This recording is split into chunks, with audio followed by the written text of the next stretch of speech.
시편 128편 1절에서 6절까지 말씀입니다. 여호와를 경외하며 그의 길을 걷는 자마다 복이 있도다. 네가 네 손이 수고한 대로 먹을 것이라. 네가 복되고 형통하리로다. 네 집 안방에 있는 네 아내는 결실한 포도나무 같으며 네 식탁에 둘러앉은 자식들은 어린 감람나무 같으리로다. 여호와를 경외하는 자는 이같이 복을 얻으리로다. 여호와께서 시온에서 네게 복을 주실지어다. 너는 평생에 예루살렘의 번영을 보며 네 자식의 자식을 볼지어다. 이스라엘에게 평강이 있을지로다. 아멘. 5월은 가정의 달이라고 많은 사람들이 이야기를 하고 그 절기를 이 모양 저 모양으로 지키고 있습니다. 우리는 이 5월 가정의 달에 지난 2주간에 걸쳐서 자녀들이 부모들에게 행하여야 할 효도와 결혼을 통해서 부부로 인연을 맺고 두 사람이 한 몸이 된 큰 비밀에 대하여서 그리스도와 교회의 관계를 통해서 살펴보았습니다.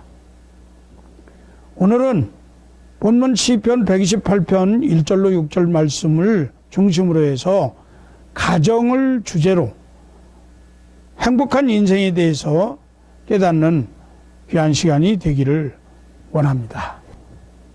한 젊은 청년이 유대인 랍비를 찾아가서 이렇게 물었답니다. 선생님, 도대체 가정이란 무엇입니까? 랍비가 대답해 주었습니다. 가정은 메노카입니다. 히브리어 메노카라고 하는 말은 안식의 터전이다, 이런 뜻이라고 합니다. 젊은이가 그래서 다시 물었습니다. 선생님, 안식은 천국에 가야만 있는 것이 아닌가요? 랍비가 다시 대답하기를, 그렇습니다. 영원한 안식은 천국에 가야만 있습니다. 그러나 이 세상에서의 매일매일 누리는 안식은 바로 우리의 가정에 있습니다. 또다시 젊은이가 물었습니다. 선생님, 가정이 그렇게 우리의 삶에 참된 안식을 줄 수 있는 중요한 곳이라면 가정에서 안식을 누릴 만한 무슨 조건이 있습니까? 랍비가 대답해 주기를, 네, 그 조건은 오직 헤세드 뿐입니다. 헤세드라는 말은 큰 은혜라는 뜻입니다. 하나님으로부터 오는 자비와 긍휼의 은혜를 말하는 것이죠. 하나님께서는 가정을 통해서 안식과 평안, 행복을 누리도록 하셨습니다. 이처럼 가정을 중시하는 것은 가정이 하나님께서 세우신 최초의 제도이고 모든 인간 제도의 근간을 이루는 것이기 때문입니다. 그래서 시편 기자는 본문의 윗장 시편 127편 1절에서 2절 말씀에 보니까 여호와께서 집을 세우지 아니하시면 세우는 자의 수고가 헛되며 여호와께서 성을 지키지 아니하시면 파수꾼의 깨어있음이 헛되도다. 너희가 일찍이 일어나고 늦게 누우며 수고의 떡을 먹음이 헛되도다. 그러므로 여호와께서 그의 사랑하시는 자에게는 잠, 안식을 주시는도다. 하나님이 우리에게 허락해 주신 복이 세상에 참 많이 있습니다. 물론 하나님이 우리에게 허락해 주신 복 중에 최고의 복은 예수 그리스도를 믿고 사죄의 은총 속에 영원한 생명과 천국을 소유하게 하신 복일 것입니다. 그 복이 다른 복과 비교할 수 없는 최고의 복이지만, 그러나 하나님이 우리에게 주시고 또 주시고 싶어하는 복이 그것만이 전부는 아닙니다. 세상에는 하나님이 자신의 자녀들을 사랑하셔서 주시고 싶어 하시는 하늘의 신령한 복과 땅에 기름진 복이 수도 없이 많이 있다는 사실을 기억해야 합니다. 그런데 이러한 복은 한편으로 지나치게 우리가 집착하거나 중독이 되어지면 복을 주신 하나님을 부인하고 복 자체를 자신의 하나님으로 섬기게 되어서 인간을 불행으로 이끄는 위험성도 가지고 있습니다. 물질의 넉넉함과 부유함은 하나님이 우리에게 허락해 주신 복 중에 하나입니다. 그런데 그 복을 너무 탐닉하여서 물질을 하나님처럼 섬기며 그것에 집착하는 경우에는 물질 숭배의 만몬 사상과 기복신앙에 빠질 위험성이 있다 하는 것입니다. 예수님은 마태복음 11장 19절에서 인자는 와서 먹고 마시매 말하기를 보라 먹기를 탐하고 포도주를 즐기는 사람이요 세리와 죄인의 친구로다 하니 지혜는 그 행한 일로 인하여 옳다함을 얻느니라 이렇게 말씀하셨습니다. 이 말씀의 배경은 예수님께서 이제 세리와 죄인들과 더불어서 함께 음식을 잡수시는 것을 보고 유대 종교 지도자들이 예수님을 비판하는 가운데에서 이야기하는 겁니다.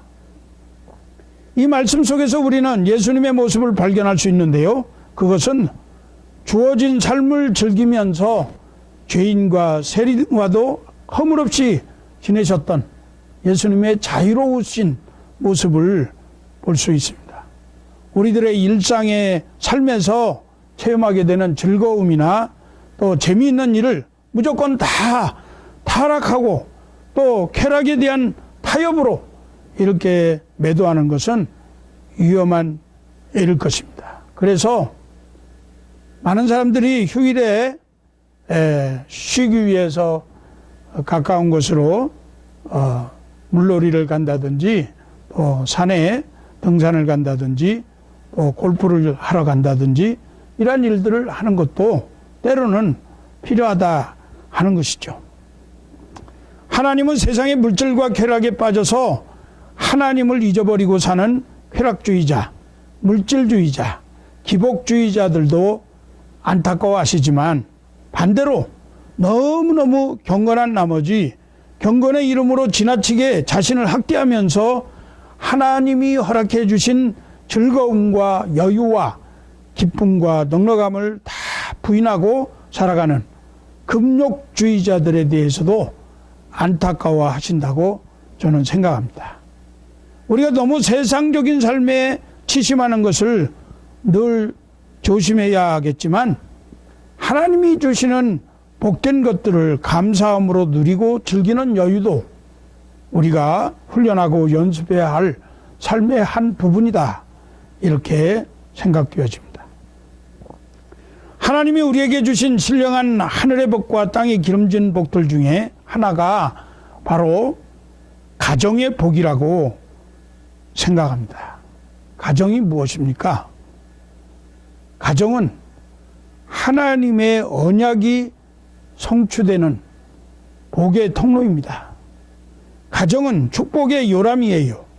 가정은 바로 하나님께서 함께 하시는 가장 소중한 영역이다. 이렇게 생각됩니다. 우리 그리스도인들의 가정은 자녀에게 신앙의 유산을 물려주는 곳입니다. 가장 많은 대화가 있어야 하고 가장 소통이 잘 되는 곳으로 서로 사랑하는 곳이어야 합니다. 가정에서 자녀는 부모의 신앙을 유산으로 받고 주의 교양과 훈계를 받으면서 부모의 기도를 받고 자라게 됩니다. 기도가 없는 가정이라면 무엇을 기대할 수 있겠어요? 믿음의 가족들이 식탁에 마주 앉아 있을 때마다 자녀를 위해 기도할 수 있다고 하면 그것은 얼마나 자녀의 마음속에 깊이 남는 축복이 될 수 있겠습니까? 그런데 뜻밖의 이 가정의 복을 제대로 누리며 행복하게 사는 사람들이 많지 않은 것 같아요. 하나님이 주시는 복의 대부분은 가정을 통해 경험하기 때문에 가정이 행복해야 인생을 행복하게 살 수 있습니다. 예수를 믿고 구원받은 사람이라 하더라도 가정이 깨지면 불행해집니다. 예수를 믿는데도 행복하지 않은 사람들이 있는 것은 대부분 가정에 문제가 있기 때문이라고 생각되어집니다. 가정의 중요성에 대하여는 아무리 강조해도 지나치지 않습니다. 가정을 천국으로 이루지 못하면 우리가 살아가는 어떤 것도 편안할 수가 없는 것입니다. 반대로 아무리 힘들고 어려운 일을 당할지라도 평안을 얻을 수 있는 가정이 있다면 모든 어려움을 이겨나갈 수 있을 것입니다. 돈이 많거나 집이 화려하거나 집을 잘 꾸며놓았다고 해서 좋은 집이 될 수는 있을지 몰라도 좋은 가정, 행복한 가정이라고 말할 수는 없는 것입니다. 가정은 부부와 자녀로 구성되어집니다. 부부가 행복하게 살아야 자녀도 행복할 수 있고 행복한 가정이 만들어지는 거예요. 부부 사이가 나쁘면 당사자는 물론이고 구성원인 자녀들도 당연히 불행해집니다. 그렇다면 행복한 가정은 어떤 가정일까요? 오늘 본문 말씀에서 분명하게 우리에게 가르쳐주고 있습니다. 본문 시편 128편 1절 말씀에 여호와를 경외하며 그의 길을 걷는 자마다 복이 있도다. 첫째로 행복한 가정은 하나님을 경외하고 하나님의 말씀에 순종하며 그 길을 걷는 가정입니다. 가정이 건강하고 행복해지는 비결은 세상의 조건이 아니라 오직 하나님이시다 하는 것을 말씀하는 겁니다. 천지 만물의 주인이시고 생사 화복의 근원이신 하나님을 알고 하나님을 예배하고 순종하는 것이야말로 영적으로 건강하고 또 가정도 건강하게 될 것이다 하는 것을 말씀합니다.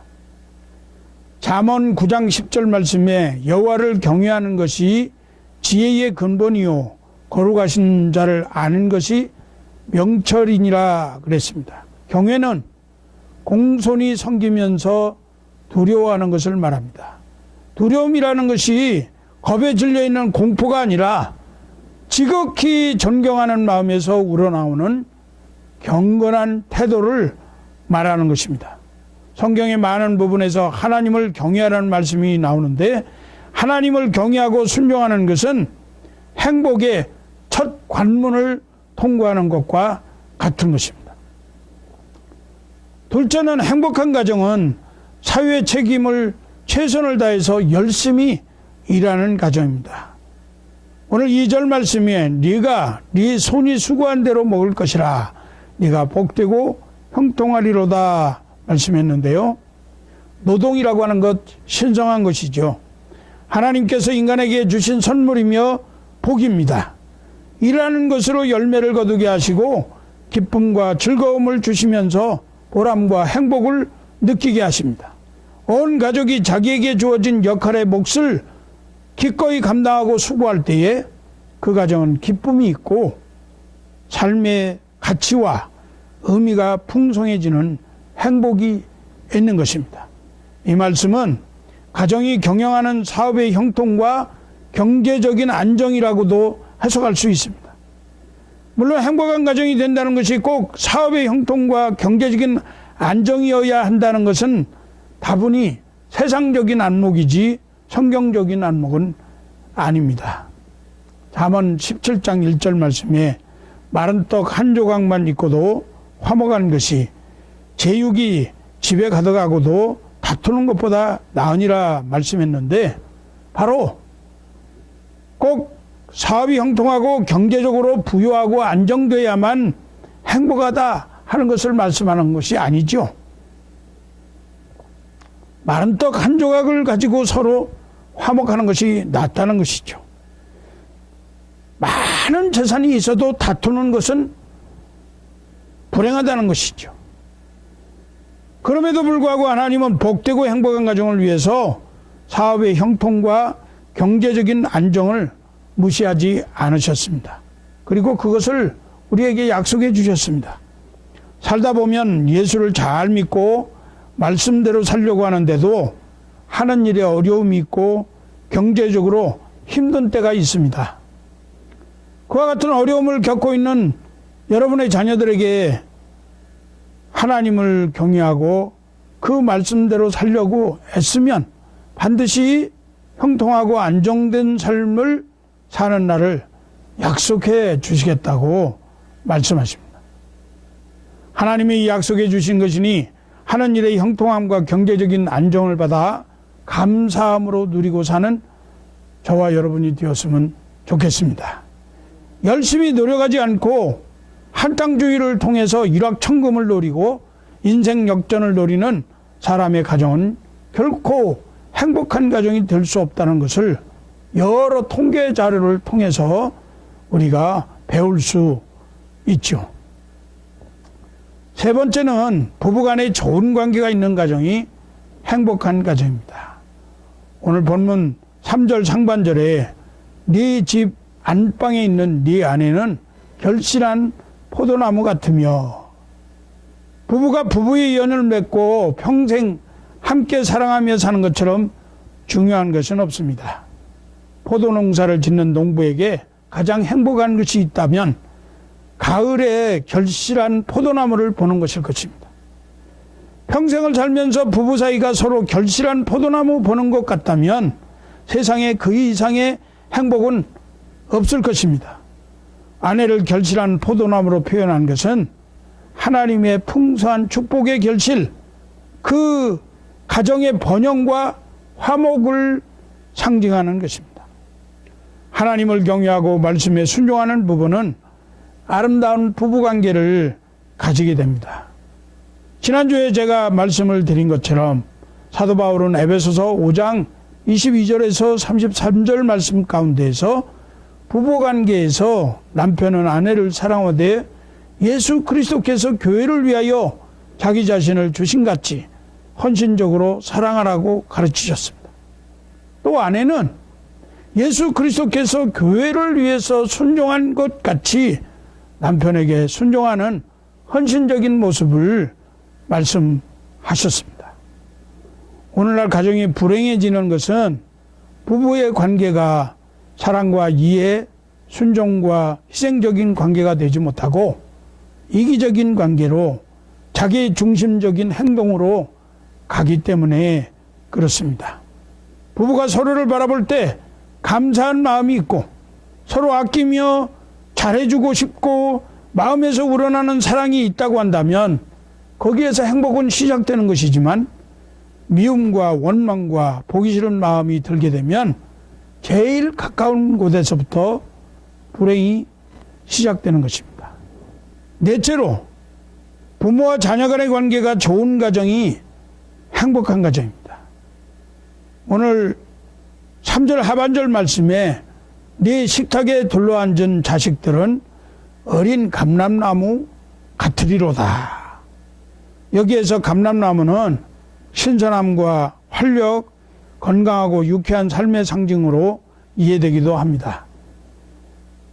나아가 어린 감람나무가 원래의 감람나무로부터 생명력을 부여받았다는 사실을 통해서 부모와 자녀와의 유대관계의 중요성을 나타내 보여주는 것입니다. 시편 127편 3절에서 5절 말씀해 보니까 보라, 자식들은 여호와의 기업이요 태의 열매는 그의 상급이로다. 젊은 자의 자식은 장사의 수종의 화살 같으니 이것이 그의 화살통에 가득한 자는 복되도다. 그들이 성문에서 그들의 원수와 담판할 때에 수치를 당하지 아니하리로다. 이렇게 말씀합니다. 자식은 여호와께서 주신 기업과 상급입니다. 자식들이 많은 가정은 키울 때는 좀 힘들고 어렵을지 몰라도 복되고 나중에는 이웃들에게 자랑스러운 자녀들이 되어지는 거예요.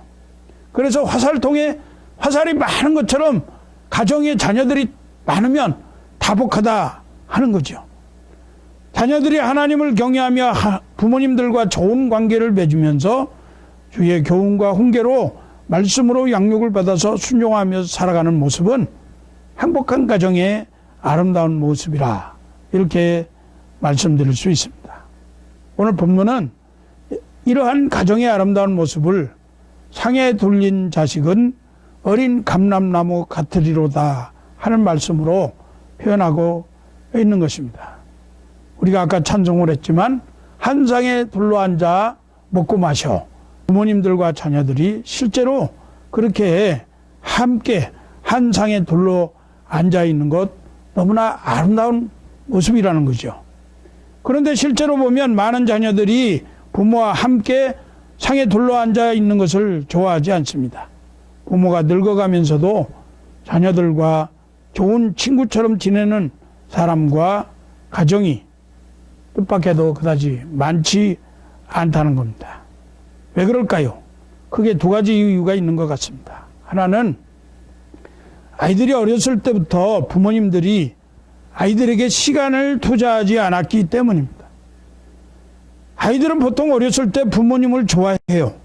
그래서 함께 있는 것 좋아하고 함께 다니는 것 좋아하고 함께 노는 것을 좋아합니다. 그런데 많은 부모님들이 특히 아버지들이 이런저런 세상 일이 바빠서 그런 아이들의 요구에 응하지 않습니다. 그리고 그것이 얼마나 자녀들에게 상처가 되는 일인지 깨닫지 못합니다. 아이들이 어렸을 때 함께 놀아주고 함께 다녀주어야만 아이들은 자라서도 부모의 상에 둘러앉기를 좋아하게 되고 부모와 좋은 친구가 될 수 있는 겁니다. 부모들이 자기의 일에 바빠서 아이들과 놀아주지 못하면 이 다음에 자녀들이 장성해서 자기 일이 너무나 바쁘기 때문에 부모와 함께 해주지 못하게 될 것입니다. 또 하나는 무례하기 때문입니다. 부모님들이 자녀들에게 너무 무례하다 하는 겁니다. 많은 부모님들이 자녀들을 동등한 인격으로 대하지 못합니다. 함부로 명령하고 지배하려고 함부로 소리치고 화를 냅니다.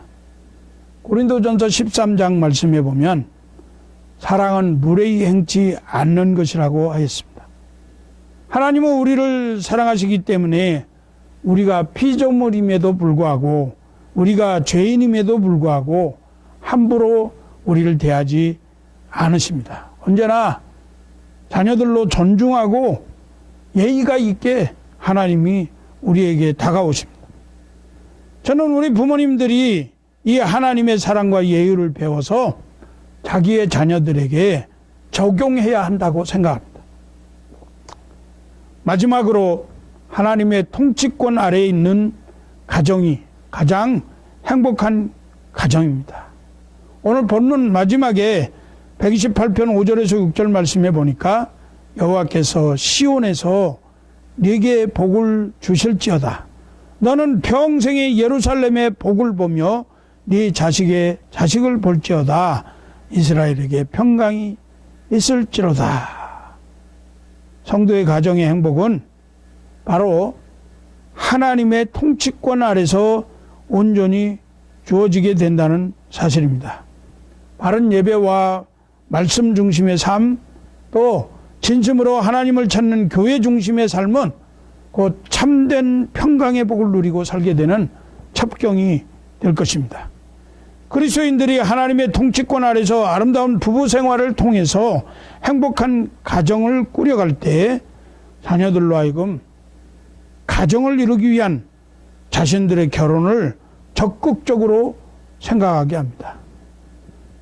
이 말씀은 부모님들의 행복한 가정을 이룬 것을 보고 배운 자녀들이 자신들로 빨리 결혼을 해서 가정을 이루고 싶어 한다는 말씀이죠. 이것이 진정으로 행복한 가정을 이루게 되는 것입니다. 자녀들이 부모님들이 가정생활이 원만하지 못한 것을 보고 배우게 되면 결혼하고 싶어지지 않는 거예요. 오늘 설교의 서두에서 살펴본 것처럼 시편 127편의 말씀에 의하면 사람들이 가정을 세우고자 애쓰지만 하나님께서 가정을 지켜주시지 않으면 헛된 일이고, 사람들이 가정을 지키고자 일찍 일어나고 늦게 눕는 수고를 하지만 하나님께서 가정의 평안과 안식을 주시지 않으면 헛수고라는 말씀입니다. 그래서 행복한 가정을 세우고 지키고자 할 때 가족 구성원들이 가장 먼저 해야 할 것이 하나님의 도우심을 구하는 일입니다. 우리가 기도하는 가운데 하나님께서 개입하셔서 가정을 세워주실 때만 그 가정이 행복한 가정이 될 수 있습니다.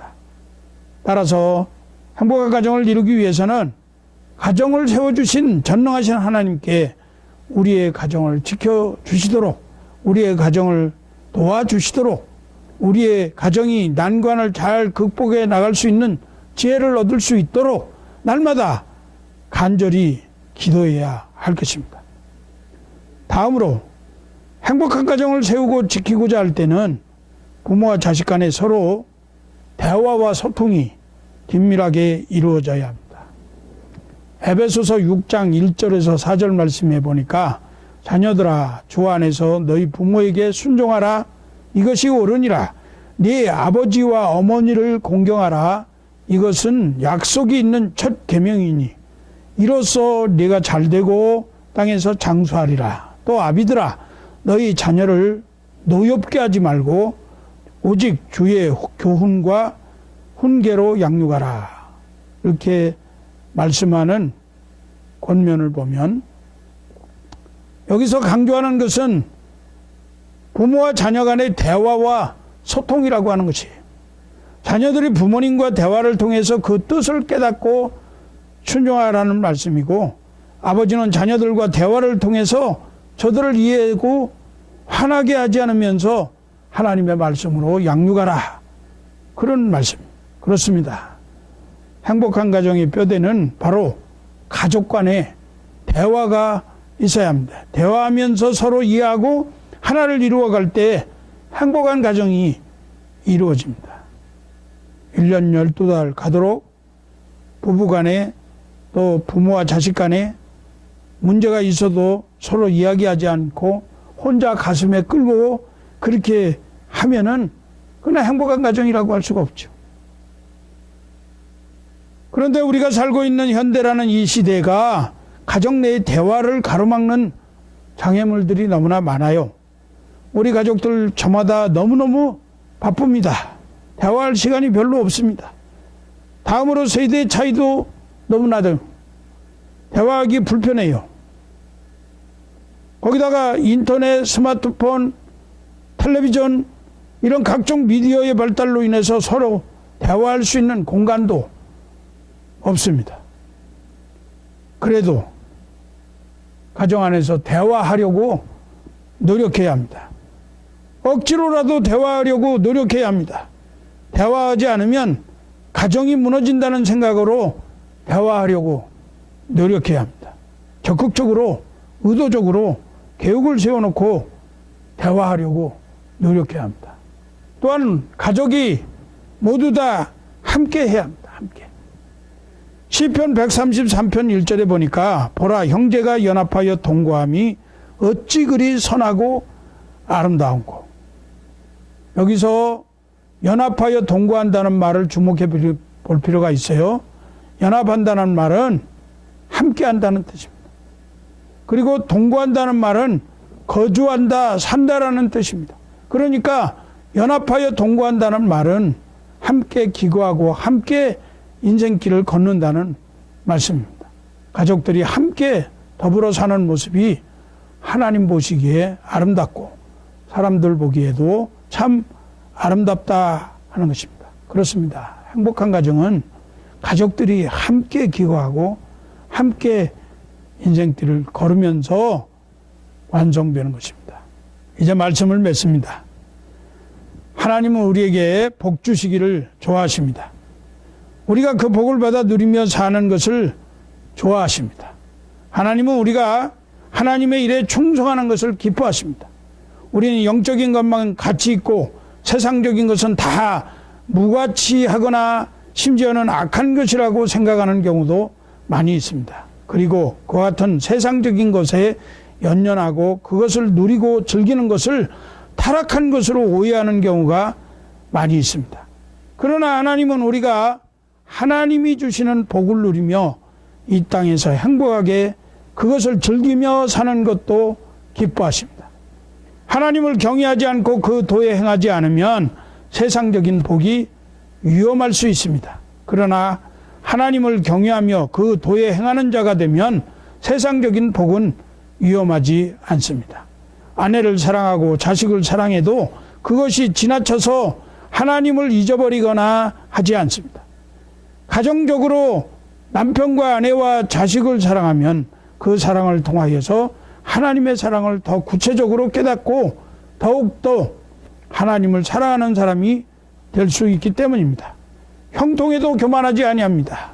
세상적으로 형통하면 형통할수록 하나님께 더 감사하게 되고 하나님을 위하여서 그것을 더 잘 사용하려고 합니다. 그래서 늘 감사하며 사는 행복한 인생이 되는 것입니다.